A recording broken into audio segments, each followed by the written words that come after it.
واذكر في الكتاب إبراهيم إنه كان صديقا نبيا إذ قال لأبيه يا أبت لم تعبد ما لا يسمع ولا يبصر ولا يغني عنك شيئا يا أبت إني قد جاءني من العلم ما لم يأتك فاتبعني أهدك صراطا سويا يا أبت لا تعبد الشيطان إن الشيطان كان للرحمن عصيا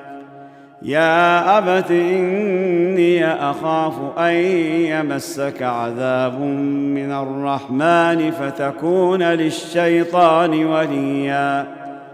قال أراغب أنت عن آلهتي يا إبراهيم لئن لم تنته لأرجمنك واهجرني مليا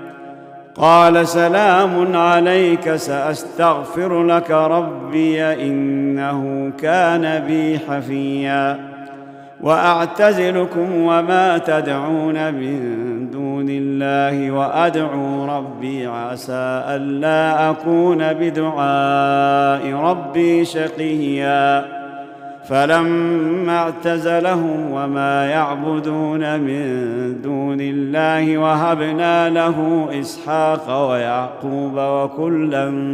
جعلنا نبيا ووهبنا لهم من رحمتنا وجعلنا لهم لسان صدق عليا